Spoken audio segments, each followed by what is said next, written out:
everyone, Animal Girl here, back with another edition of Book Talk. Now, this video is on a book I just finished reading, actually Tuesday the 18th. I just did not have time the following day, Wednesday, to do a video because I had to work. And you know, there's just so many hours in the day to get stuff done. But as of the making of this video, that was really there's only a day separating when I finished it and when I made this video, because I'm making this video on the 20th of December. So really the events are still fresh in my mind, so hopefully I'll be able to do a very accurate review. And again, I really only do slightly enough to get you interested. But anyways, so this video is on Black Moon, a Zodiac novel. Ro lost nearly everything to expose and fight the Murad. Now, the mysterious terrorist group has disappeared, and an uneasy peace has been declared. But Ro is suspicious. She knows the master is still out there in some other form, and she's determined to find him.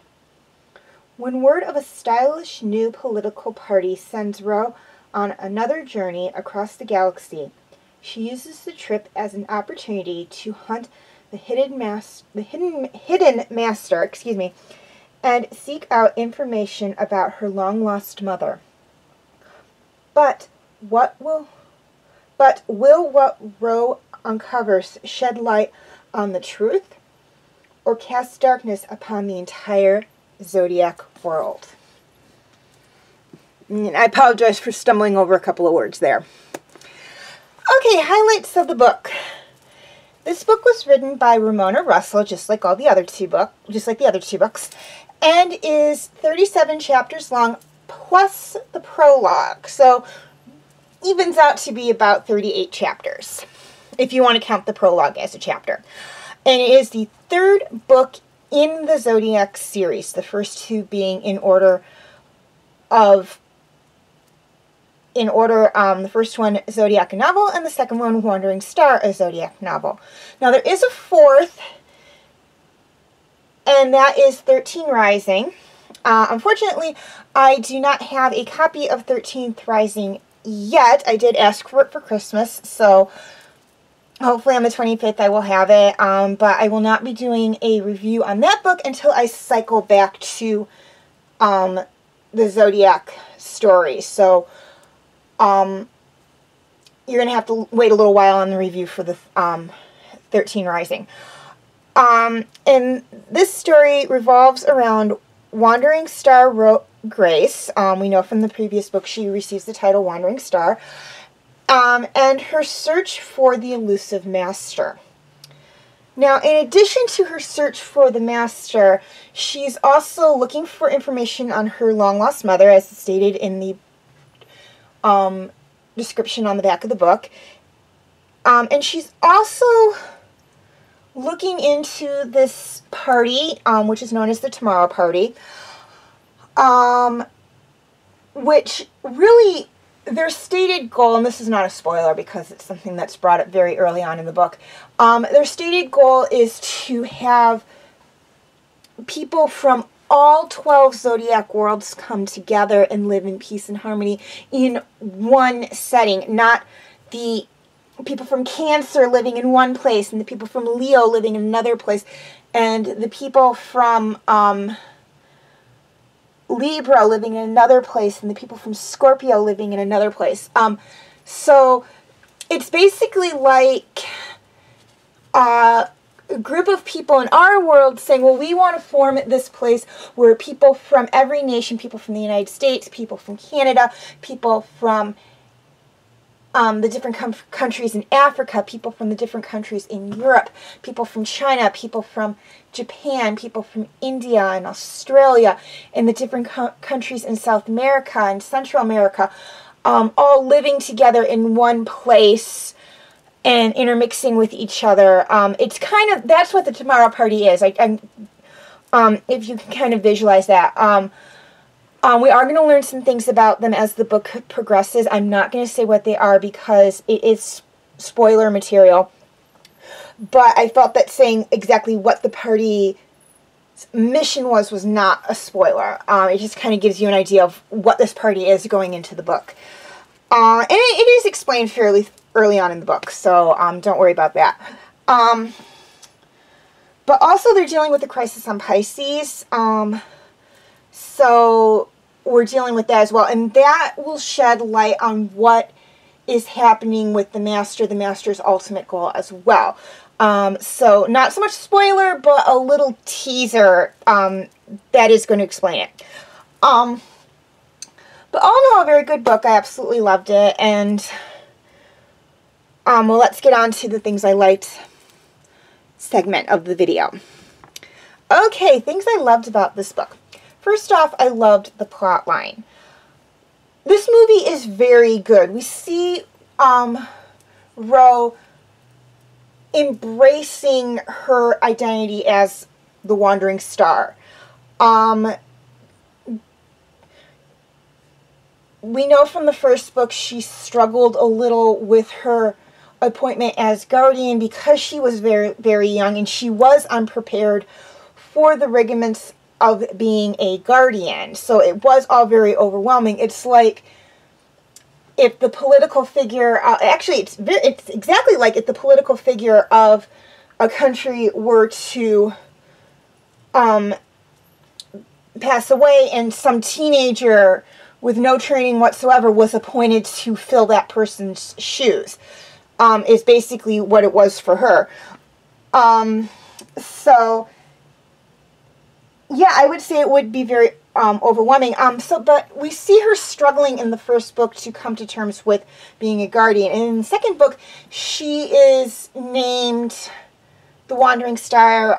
For those of you who haven't read the second book, I'm hoping that's not too much of a spoiler. It doesn't really reveal much of the plot line anyway, so that's why I'm okay with saying that. It just goes to tell that's where the title Wandering Star comes from. And, well, for this book, Black Moon is the planet that the Tomorrow Party wants to have their society on, just FYI. So anyways, we see her in this book really embracing her role as Wandering Star. She's using it to get the information she wants to a degree, and whatnot. But she's still struggling with things. She still has problems in her personal life. Her brother, she's worried about her brother. She's searching for her lost mother. And she's, on a romantic front, still kind of caught in this love triangle. She still has feelings for Matthias, or however you say his name, but on the other side of that, she is madly and deeply in love with Haishin. Again, if I mispronounced either of those boys' names, I apologize. So she is struggling with that. It's like, which one should she be with? The one, he's from Cancer, so he understands her culture and everything. That she was raised to believe in and embrace. The other one is from Libra. He has traveled to many different worlds, but at the same time, does he understand everything about those worlds culturally, outside of what you would see tourism-wise? Does he understand, like, what Ro was raised to believe within the family hierarchy and whatnot, since she's a Cancer. So we have that going on. We also have the political stuff going on. This is kind of sort of a political book from a certain point of view, to take a phrasing from Star Wars, one of my favorite movie franchises, or just basically one of my favorite franchises, because it's not just solely movie.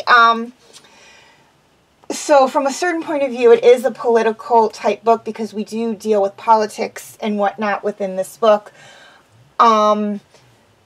So we have the political aspect as well. It's subtle, but it's in there. You will pick up on it. And one of the other things I really love about this book is, just like with the other two, we are not solely on one planet. We're in the first book, we're on one of the moons of Cancer. We're not necessarily on Cancer, except when Rose thinking back in the prologue. But we're on one of the moons of Cancer in the first book, and then we go to Gemini, and then Virgo, and then Libra, and then Aries in the first book. Excuse me. In the second book, we are on Sagittarius and Taurus. And in this book, we are on Scorpio, and then we travel to Aquarius, and a good chunk of the book takes place on Aquarius. And then we travel to Pisces. So we've basically covered probably every single planet in the zodiac system with the exception of the 13th house. So we've been to all the planets in the zodiac system, or at least all the constellations in the zodiac system at this point. The only one we have not been to is the 13th, or the Snake Bear constellation. I believe it's called Orichalcos. If I'm mispronouncing that, I do apologize. I also apologize if my voice is going a little bit. Secondly, I loved the characters. We do have the recurring characters, Ro, Heishin, Mantis, Niche. Several of the Guardians return in this book. Orichalcos, of course, is a fixture in this book. Rose's brother returns in this book. And then we have some new characters that are added into this book, particularly people within the Tomorrow Party, and then people from Aquarius as well. So we do have some new characters and some recurring characters, which is nice. Lastly, I love the houses. Again, this is about the 12 houses of the zodiac. Well, actually, the 13 houses of the zodiac, if you want to include the Snake Bear constellation. And it is amazing. All the houses are different, but if you look at them, their differences are really only on the surface. They're all basically the same underneath. And it's just like in our world, all the different nations, and if I get a little political here, I apologize, but all the different nations look different on the surface. But when you get down to the bare bones of it, all the people on Earth, as different as we look, race-wise, when you get down to the bare bones of it, we're all the same. And I think that's what this book is also, this book series is also trying to show. It's like, yeah, the Cancerans, belief-wise and physical appearance-wise, are different from the Librians, which are different from the Taurans, which are different from the Pisceans, which are different from the Geminis, which are different from the Aquarians, and all the way down the line. But when you get down to what's beneath the skin, they're all the same. And I think that's kind of what this book is trying to teach people, particularly teach teens. So I do like the houses. And again, they always have this little handy guide that shows at the beginning of the book that tells you what each house is in relation to the other, like where it fits in the zodiac, which one's first, which one's last, what its symbol is, basically its constellation symbol, what its strength is, who the guardian is. Now in this book, they also added in the flag, and by flag I mean the color. And so each house had a different color for their flag. Aries, the ram, had red for war. Taurus, the bull, had olive green, or has olive green. Gemini has orange. Cancer has blue.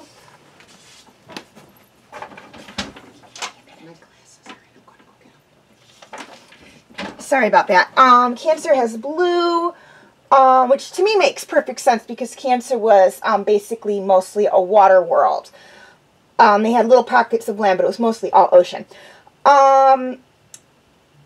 Leo was royal purple, which I absolutely love because Leo is a lion who is considered the king of the animals, and so they have royal purple representing Leo, which, you know, again, is just something I absolutely loved.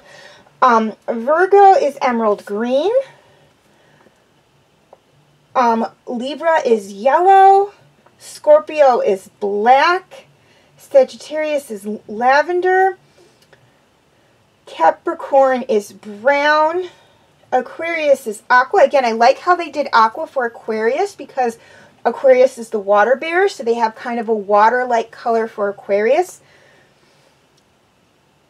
And Pisces is silver. Again, I like how they did silver for Pisces because Pisces are the fish constellation, or is the fish constellation. So they did something that was very, she did something that was very indigenous to fish. We do tend to see some fish as a silvery color, so I did like that. And then we also have, because there's always the 13th house, which is crossed off, but you can still read it, and its flag was white. So I did like that, and I did like that they added in the flags as well.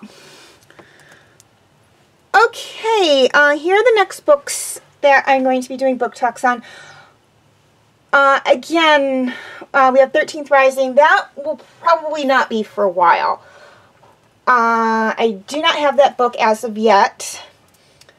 And I'm not going to do a review on that until I cycle back to Zodiac. So I still have a ton of other books, work-related wise, in front of that one to read. And again, it being a book I read on my breaks at work, it depends on A, how many days a week I'm working, and B, how many hours I'm working. So that one may take a while. Then we have E. Esther Bunman and the Warriors at the Earth's Core will be the next Guardians of Childhood video. That one is an ebook. It is on my Kindle. I will probably get that sometime after Christmas, but right now I do not have it as of yet either. Those first two I don't have, and again, it's going to have to wait till I cycle back to that particular group. Pegasus book 4 in the Origins of Olympus will be the next Pegasus book. I really just started reading that book. I'm probably not even a third of the way through it yet, so, or not even a quarter of the way through it yet, so that one's going to take a little while, but hopefully I'll have that up sooner rather than later. I just don't want to give an exact date because I am so close to the beginning of that book.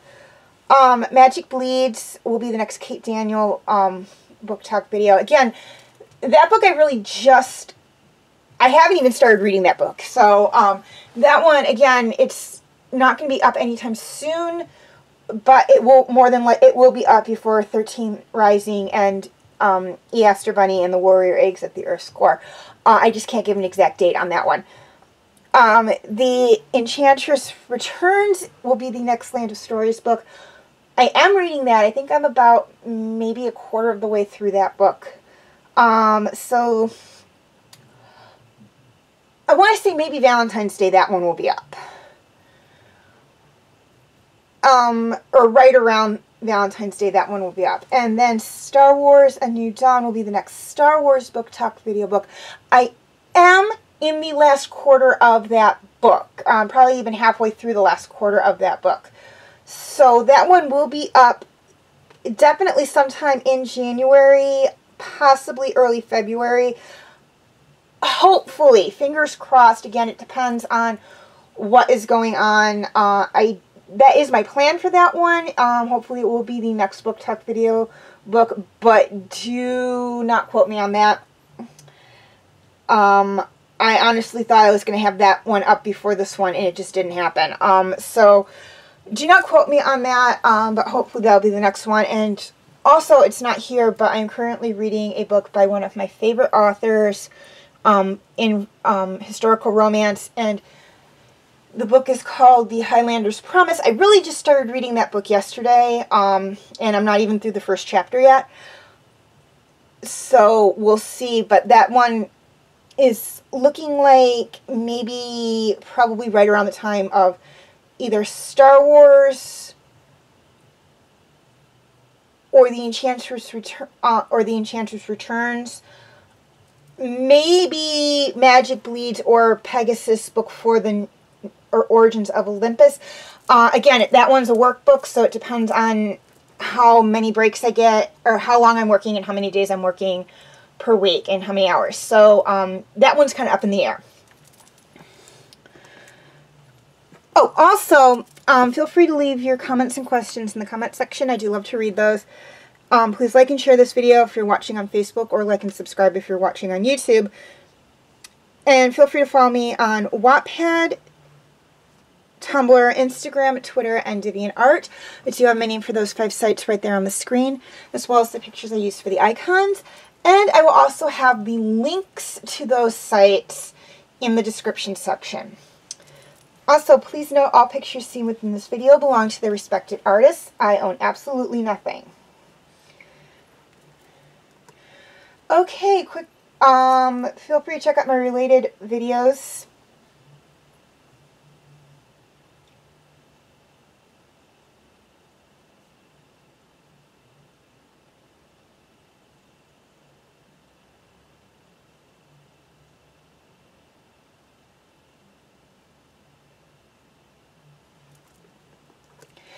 Okay, a quick reminder on my comment rules.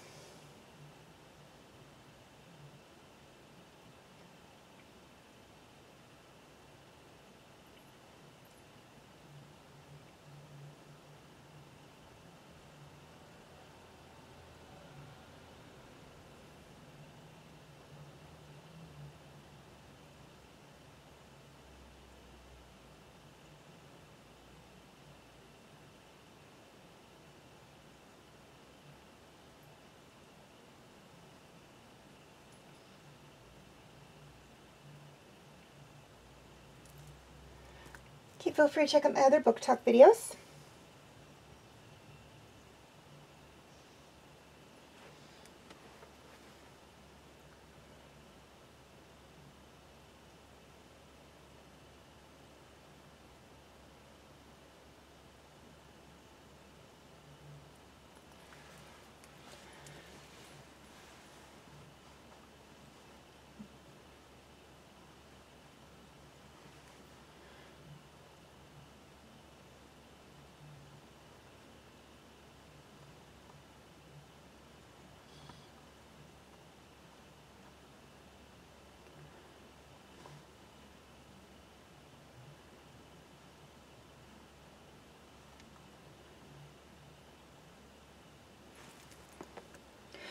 My other videos.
Okay, before I sign off, two things I'd like to touch on. This first one is for my YouTube subscribers, and that is that there will be a dual posting for TV Talk. It'll be posted both to my Facebook page and my YouTube channel. If you'd like to check out any of the backlogged videos of TV Talk that are not posted on YouTube, you can feel free to check them out on my Facebook page. The link will be in the description section. And to make things a little easier for you, here is a list of all the TV shows I've either done TV Talk videos on or I'm currently doing TV Talk videos on.